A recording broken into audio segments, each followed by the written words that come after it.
जब पेट खराब होता है तो टॉयलेट में इतनी स्मेल क्यों आती है? टॉयलेट में ज़्यादा टाइम क्यों लगता है? आपका पेट आपको क्या बताने की कोशिश कर रहा होता है? नमस्कार, मैं हूं ईशा भाटिया सानन। आप देख रहे हैं सेहत टॉक। पिछले एपिसोड में मैंने आपसे कहा था कि स्टूल सैंपल देखकर आप पता लगा सकते हैं कि आपके शरीर के अंदर क्या चल रहा है। तो चलिए शुरू करते हैं और पता करते हैं कि कौन सा रंग क्या इशारा कर रहा है।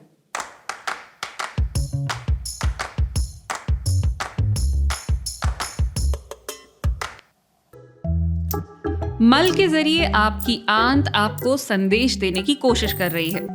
अगर मल का रंग काला है तो ये इस ओर इशारा है कि अंदर कहीं ब्लीडिंग हो रही है। और तो और इसकी वजह कोलन कैंसर भी हो सकता है। ये ऐसा कैंसर है जिसकी पहचान बहुत देर में होती है, इसलिए अपने मल की ओर ध्यान देना आपकी जान बचा सकता है।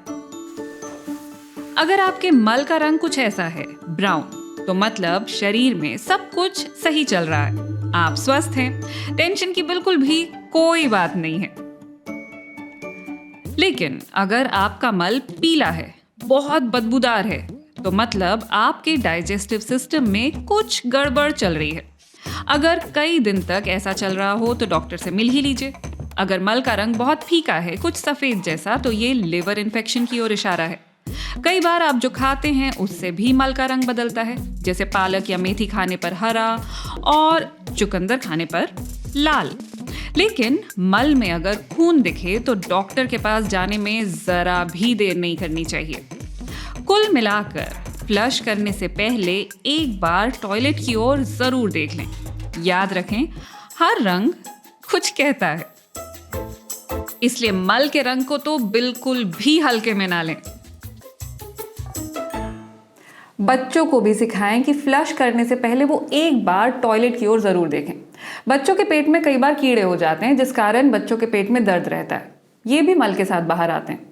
तो अगर बच्चा खुद ही इसे नोटिस कर लेगा तो बाद में डॉक्टर के पास स्टूल सैंपल ले जाने से आप बच भी सकते हैं। और इस बात का भी ध्यान दें कि बच्चे और इनफैक्ट आप खुद भी दिन में एक बार टॉयलेट जरूर जाएं। हालांकि हर किसी का सिस्टम थोड़ा अलग होता है। डॉक्टर बताते हैं कि एक दिन में 3 बार तक टॉयलेट जाना नॉर्मल होता है। इससे ज़्यादा जाना पड़ रहा है तो ज़रूर कोई दिक्कत है, डॉक्टर से बात कीजिए।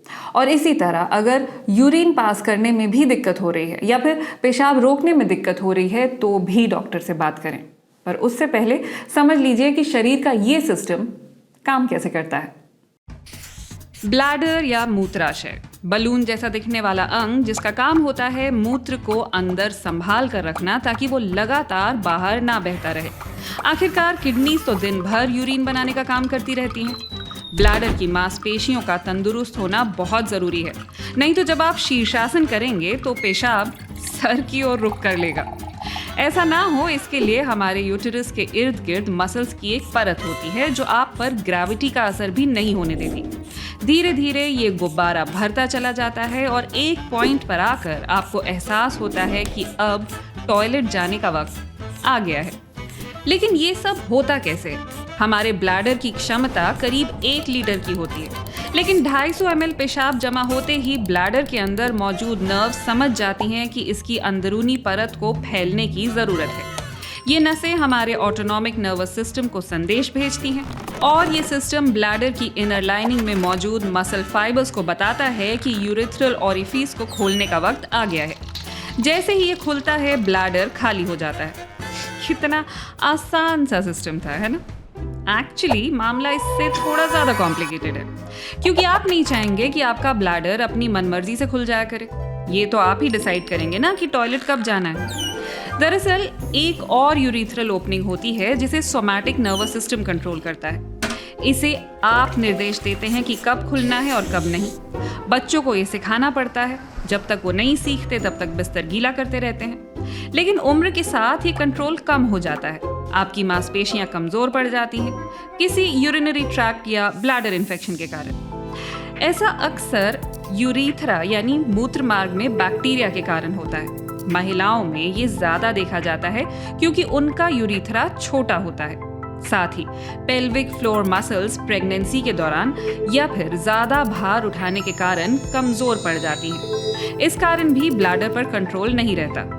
इतना ही नहीं, हार्मोनल चेंजेस, खासकर मेनोपॉज के दौरान होने वाले बदलाव भी इन मसल्स को कमजोर कर देते हैं। ऐसा ना हो, इसके लिए अच्छा रहेगा कि आप दिन में 5-10 मिनट ही सही लेकिन पेल्विक फ्लोर एक्सरसाइजेस जरूर करें।